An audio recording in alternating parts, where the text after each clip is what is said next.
Well, Jeff Howe's a national NFL insider for The Athletic. It's a great subscription service. Check it out. He's been to the Rams, Raiders, Niners, Broncos, and Colts. He is now joining us live. He used to cover the Patriots. By the way, wrote the book If These Walls Could Talk, New England Patriots. Jeff, it's great to have you. Let's start with the Raiders. And I'm really interested about this. So Josh McDaniels comes in. He brings a new general manager. And I have a good feeling about this. Everybody fails in life once. I think Josh McDaniels was probably like Lane Kiffin in the NFL or USC, not quite ready, but eventually almost needed the failure to be humbled to come back to be great. What is your takeaway of Derek Carr, Josh McDaniels, the GM, and the Raiders going forward? Yeah, I was fascinated by this offseason, by the fact that McDaniels and Ziegler were taking over in Vegas together. And then I spent some time out there with them over the weekend, and I really like what they've put together. And McDaniels was open for the last few years in New England about how he made sure that he learned from his time in Denver. And I wanted to hear, all right, you said that you learned. What are the things that you've put into practice since taking over the Raiders a few months ago? One of the things that he said was, I tell everybody why. Why are they doing something? If they're practicing outside in the elements, and there are plenty in Vegas, why are they doing this? If they're switching up a drill at practice, why are you doing this? He said, I haven't earned the right to just come in and say, this is what you're doing, shut up and go do it. So he's accountable with his players. He's better with his personal relationships with everybody in the building. And his staff, I think he's learned to delegate more. He's got a much more familiar staff in Vegas than he had in Denver. And I think it's really interesting to see how much growing he's done. And then the other part was like, everybody kind of criticized him for trying to be too much like Belichick when he was in Denver. And I get that. You hear that from some of the other guys who have left New England and haven't had success elsewhere.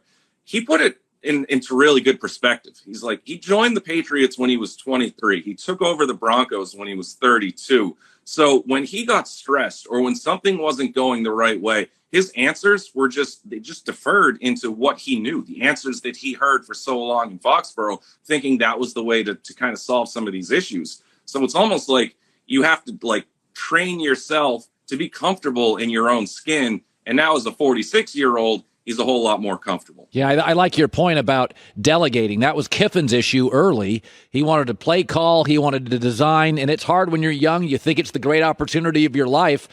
It's very human to do what Josh McDaniels and Kiffin did, which is like suffocate it. Grab it so hard you suffocate the process. You went to the Rams camp. I think Allen Robinson's going to be a hit. Stafford's a little banged up. He's got a little bit of an elbow issue. It's interesting because McVay got offered $1 zillion by Amazon and passed it up. Did you ask him about that? Yeah, a zillion might actually be low. I had a really good conversation with McVay, and he was honest about that too. There was, the end of the year press conference when he was asked, do you see yourself as a football lifer, a la Bill Belichick, who's now 70 years old? And this wasn't, McVay's 36. That wasn't something that he could really look, twice the amount of time that he's been on this planet. What's he going to be doing at that stage in his life? So he said, he wasn't sure, or probably not, or whatever the exact answer was. And then all of a sudden the TV money offers started coming in. So you put those things together and the speculation went completely off the rails. And McVay was like, hey, everybody likes being chased. Who doesn't like to be pursued by another career path? But he was so set on returning to the Rams, even though he had these offers and these invitations to come meet with these media companies. He didn't take a single one because he said he didn't want to be disingenuous about leading anybody on or kind of letting something spiral even further out of control. He wanted to come back to the Rams. Watching his energy at practice over the weekend was incredible. Yeah. There was one point when Bobby Wagner finished a period with a sack. McVay chased him across the field and was like, just kind of amping him up, being like, that's the type of stuff that they need from him, in these key second and longs or a third down situation. They need him making plays. It was just, McVay is looked at as such an offensive guy, obviously, but to be chasing down a defensive player across the field just to kind of amp him up, and about 3/4 of the way through an intensely hot and high energy practice, it was interesting to see. You were at the Niners practice as well. Reportedly, Brandon Ayuk, their number 2 receiver, has popped. This is often the case, year 2 for great rookies. Very few Jamar Chases and Justin Jeffersons who are great day 1 at practice. But what did you make of the Niners, Trey Lance and all that? Yeah, I'm really interested to see Trey Lance. I don't think anybody wrote more positive things about him before the draft than I did. I think he's got all the talent in the world. It's through the roof. It's going to take a learning curve. I mean, he had the advantage of kind of sitting and learning the Shanahan offense. That was an adjustment for even Matt Ryan several years ago. So there are going to be some bumps and bruises along the way. It's just, can he stay healthy? That was an issue a little bit last season. And then can he make the consistent plays to get the ball in the hands of those playmakers? And they've got plenty of them. Ayuk was a guy who actually really stood out last week when I was down there. And keep in mind, this was before Deebo was back at practice, so they kind of had to rely on him. But it makes sense that Ayuk could make a jump because, he didn't necessarily show up in the best shape last year for camp. He got an early injury, and then things kind of went off the rails. Yeah. It was hard for him to get on the same page with Garoppolo until about mid-season. He looks better now, and I think that's why you might see a more productive start for Ayuk. By the way, Jeff is a thyroid cancer survivor. In May, he participated in Golf Fights Cancer's $1 million golf marathon. He played 100 holes. You look healthy and you look happy, and you're covering the greatest league in the world. Got a couple of minutes left here. You covered New England for years. What in the world am I supposed to make of Matt Patricia, an offensive coordinator by committee? I don't even like the sounds of that, Jeff. Yeah, it's a real interesting situation going on out there. And I've been asking people around the league, what's your take on this? And the opinions vary from one side of the spectrum to the other. I talked to one personnel executive who was like, hey, Bill Belichick's still the head coach, right? I mean, things should still be fine.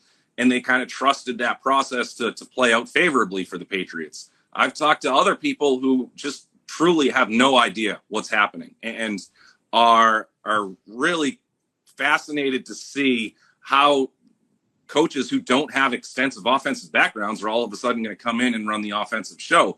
So it was strange to see that the Patriots didn't have a more concrete succession plan for when Josh McDaniels left town. And they've known for several years, ever since everything sort of went down and unfolded interestingly, I guess, with Indianapolis, they knew that he was going to leave at some point, and they never really had that guy in place. They hoped before that situation, it was going to be Brian Daboll, but he left.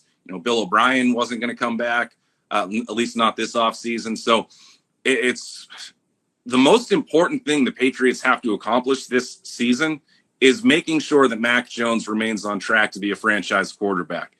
And the early returns on Jones in New England are very high.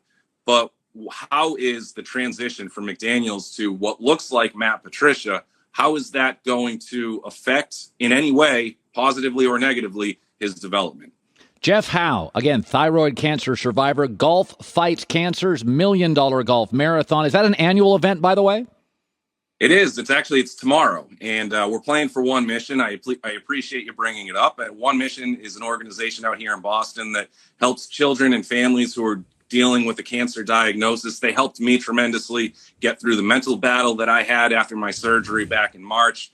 It's a personal situation for me where, we're trying to raise as much money for One Mission as possible. We just hit our $20,000 goal this morning. So any extra donations we can get in the next 24 hours before we play 100 holes would be extremely appreciated. You can find it all on my Twitter account. NFL National Insider, The Athletic. Jeff, you look great. Thank you so much for stopping by. Good luck to you going forward. Thanks a lot. Thanks for having me. You bet. Hi, everybody. Thanks for watching. Subscribe here to get the latest from the show. Also, be sure to check out more of the best clips from The Herd or go watch a few segments from other shows on FS1.